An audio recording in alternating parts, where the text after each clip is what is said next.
Hello everybody, and thank you for joining me today on Krista So Crafty. Today we have a little sewing project. You will need some 6-inch squares of fabric and some vinyl stuff. Hang on and I'll show you. So this is a roll of shelf liner that I buy from Walmart or Dollar Tree or wherever. But I found that if you cut them and sew a fabric on there, they make wonderful jar openers. You know, when the jar is so tight you can't open it, this is fantastic for opening those up. So I've just gone ahead and I've made a few different ones here, and these ones, and I just do a cross finishing stitch. And so these are all done, and I have one more to do, and I thought I would bring you along. So again, you need it's just under a 6-inch piece. Now, the reason I do that is because then I can cut out 2 from one strip. If I do 6 inches, it's just a little bit this is too small, but if I go just under, so maybe a 1/4 inch off 2 sides of a 6-inch, so 5 3/4 by 5 3/4. Anyways, that's what I do. So then I take my material and I take my shelf liner stuff and I put them right sides together, and I'm going to line them up, and all I'm going to do is just sew all the way around the outside. At my sewing machine, all I'm going to do, like I said, is just line these up, and I like to sew these with the fabric facing down. I find it slides better and it doesn't get stuck. I tried doing it the other way around, and this sticks so much to the bottom of the sewing machine. If you have a silicone mat thingy that you can put on your machine, absolutely that would work, but I don't. So I am going to sew these with the fabric down, and I'm going to start, sorry, that just moved a little bit, there we go. I'm going to start about 3/4 of the way down on one side, and I'm going to sew with a 1/4 inch stitch, and I'm going to put my stitch length at about 2.5, and then when I start here, I'm going to do a back stitch, and then I'm just going to sew all the way around. And I just like to hold my hand here to help keep everything, because as you can see, I have not pinned it. I find if you pin it as well as you're sewing it, it's just a plastic, right? Like a rubber type material. And if you do that, then it has more of a chance of it coming apart, pulling apart. Okay, so I'm doing my 1/4 inch seam all the way around. And I'm not pushing it, I'm just holding that straight here. And we'll just continue.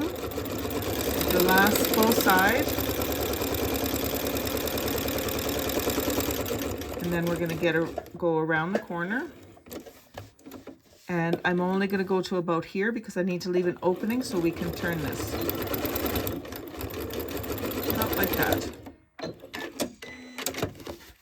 So you want to leave an opening about, what is that, probably close to 2.5 inches, 2 to 3 inches. Just make sure you're back stitching at the beginning and the end so that the stitches don't come apart. Now I'm going to come in and I'm going to trim up this thread here, but I'm going to come in and I'm going to trim all the way around the outside, but I'm going to leave this whole. I'm not going to trim the opening at all. So I'm just going to start here, kind of angle myself in and cut off the corners. What this does is it reduces the bulk so that when we turn it, there's not as much bulk in our seam, and it will lay nicer. Just all the way around. These are quick and easy. Make sure you don't cut your corner there, your stitching, because then you have to go back and sew it again. Okay, and then I'm coming along to the opening, and I'm just going to curve up just like that. Okay. And then what we need to do is we're going to turn this. So just reach in between the two and poke out that corner like that. Just like this. And this one as well.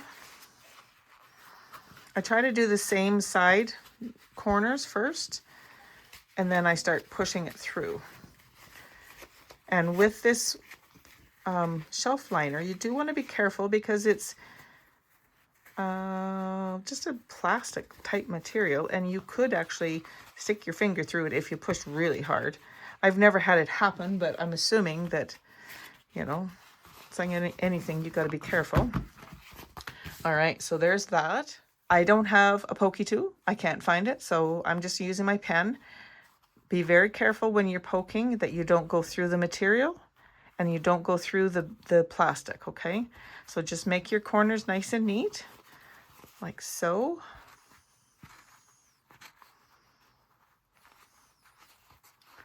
Like that. And do all 4 corners. This just makes it look more professional, I guess, and it makes it, the end product look so much nicer when you have all these corners poked out nicely. Okay, so just like this. Now, all the material that I've used to make these is scrap material. So whatever you have lying around, I figured this was kind of appropriate. It's got mushrooms and peas and tomatoes and carrots and beets and peppers. I thought this was kind of cool for in the kitchen. So now what I do is I just take it and I'm going to make sure that the edges are out nice, and you can kind of finger press it. Use your fingernails on the material side to just kind of get that seam laying down nicely. And then on the side where the opening is, you're going to fold them both in. So this one you kind of have to fold it over like that. And then this one, and just make your edge nice and neat. You want it to be a straight line all the way across here. Like this. And then I'm just going to take this to the sewing machine and I'm going to do a top stitch all the way around. One, it makes these edges lay down nice and neat, and it will close up this opening at the same time. So when I go to sew this, I always like to start on the side where that opening is. So this is the opening right here. I like to start there because I don't want to forget where it is and maybe not catch it. So I like to do it right away. So I'm going to start here and I'm going to do a back stitch. And I'm going to go really close to the edge. So like 1/8 of an inch, like it's really close to the edge. Get to the corner and I'm just going to have needle down and turn. And same thing, I just want to make sure everything is laying down nicely, and then away we go.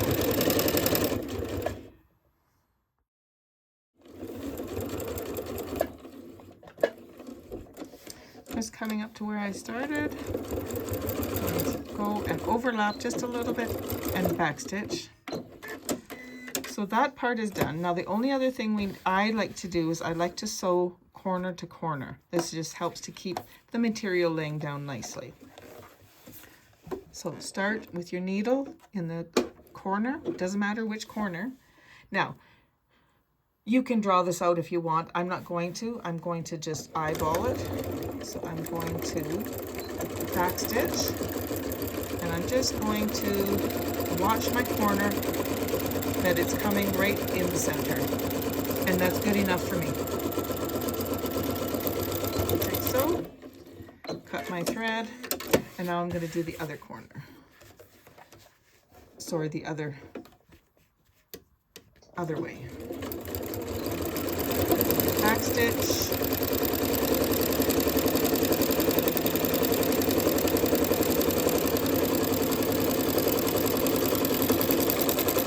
And back stitch, and I'm done. All right, so now we got to get rid of all these threads. And that's it. This is done. So let's trim off all these threads from everywhere. They seem to be multiplying. It feels like it sometimes. And cut that off. And I think, nope, that one there. And that's it. There we go. That is the jar opener. Simple, quick and easy project. Again, it's a great scrap buster. minimal material, right? You just need 6-inch square fabric, a 6-inch square of your shelf liner, which is that rubbery kind of stuff.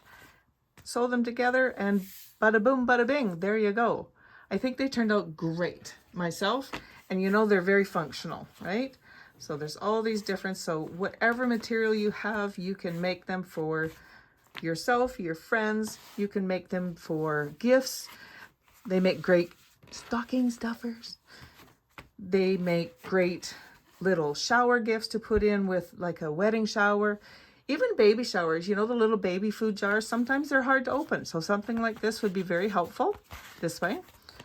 But yeah, that's it. That's all. I really hope that you enjoyed this quick and easy little tutorial from Krista So Crafty.